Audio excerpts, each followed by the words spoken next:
જય શ્રી કૃષ્ણ મિત્રો, કેમ છો? મજામાં ને? આજે બનાવશું આપણે ઘઉંની મીઠી સેવ. ઘઉંની મીઠી સેવ બનાવવા માટે મેં ઘરે બનાવી લીધી છે. ઘઉંના લોટની, રોટલીનો લોટ આવે તેની બનાવી છે. આ સેવ મેં ઓશિકા ઉપર બનાવી છે. મસ્ત સેવ બને છે, એકદમ સરસ બને છે. અને આ સેવ આપણે ગુજરાતમાં ઘરે ઘરે બને છે. ઉનાળા અને ચોમાસામાં ખાવાની બહુ જ મજા આવે છે. આ મીઠી સેવ નાના મોટા બધાને ભાવે છે. હવે આપણે ગરમ પાણી મૂકી દેશું. એક તપેલામાં ગરમ પાણી મૂકી દીધું છે, ગરમ થઈ ગયું છે. હવે આપણે આ સેવ તેમાં નાખીશું. થોડી થોડી કરીને નાખવાની છે, એકારે બધી નથી નાખવાની. આ રીતના આપણે થોડી થોડી નાખીશું. આ સેવ ખાવાની બહુ જ મજા આવે છે, એકદમ મસ્ત મજા આવે છે. આપણી પાસે ટાઈમ ન હોય તો 5 મિનિટમાં સેવ ફટાફટ બની જાય છે. બહાર ગયા હોય ને આવીને બનાવવું હોય તો ફટાફટ બની જાય છે.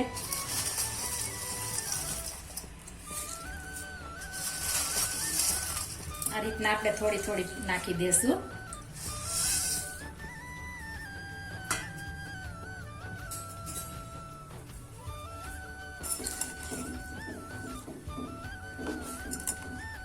ત્યારબાદ આ રીતના આપણે હલાવી દેશું. આ ફટાફટ બની જાય છે અને ખાવાની પણ મજા આવે છે. એકદમ મસ્ત મજાની બને છે, એકદમ સુપર બને છે આ સેવ.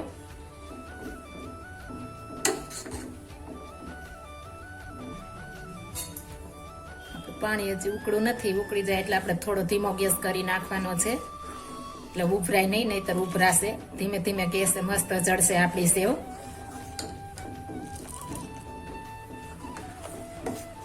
આ રીતના તમે જરૂર એકવાર ટ્રાય મારજો. બહુ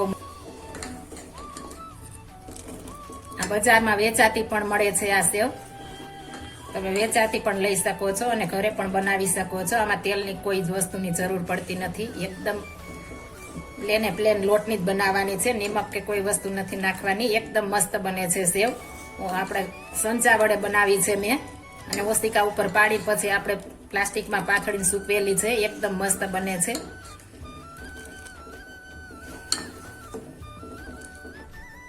ઉફાણો આવી ગયો છે, આપણે ગેસ ધીમો કરી નાખશું, નહીતર પછી ઉભરાય છે. તમે જોઈ શકો છો, જો ગેસ ફૂલ હશે તો ઉભરાશે, ઉપર ફટાફટ આવી જાય છે. એટલે આપણે ગેસ ધીમો રાખવાનો છે, તમે જોઈ શકો છો.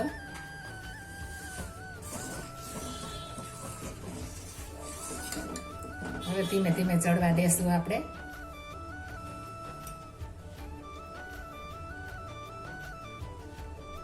થોડી વાર આપણે 2 મિનિટ માટે ઢાંકીને રહેવા દેશું, એટલે એકદમ મસ્ત ચડી જશે.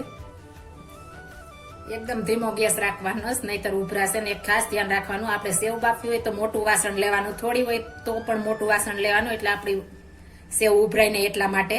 એટલે આપણે મોટું વાસણ લેશું એટલે કોઈ પ્રોબ્લેમ નહીં થાય ધીમા ગેસ ઉપર. 2 મિનિટ થઈ ગઈ છે, આપણે જોશું કેવી બફાણી છે તે. મસ્ત બફાઈ ગઈ છે, તમે જોઈ શકો છો. પેલા પતલી હતી, આ રીતના બફાવા દેવાની છે તમારે. હાથ વડે જરા પણ અડોતા તૂટી જાય એવી બનાવવાની છે, નહીતર કાચી રહેશે તો પેટમાં દુખે આપને, ગડબડ રહે પેટમાં. આ ચડી જાય એટલે કાંઈ થતું નથી. હવે તેને આપણે એક વાસણમાં ગાળી લેશું. એક તપેલીમાં જારી રાખી દીધી છે, ચાળણી આવે છે એ. હવે તેમાં આપણે ગાળી લેશું. આ રીતના આપણે બધી ગાળી લેશું.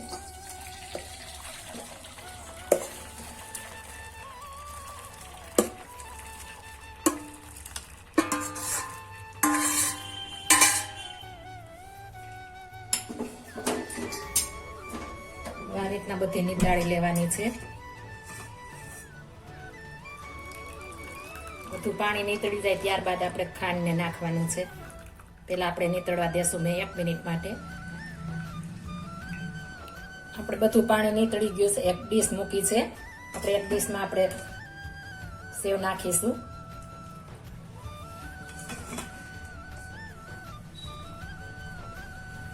આ રીતના આપણે બધી સેવ નાખી દેશું.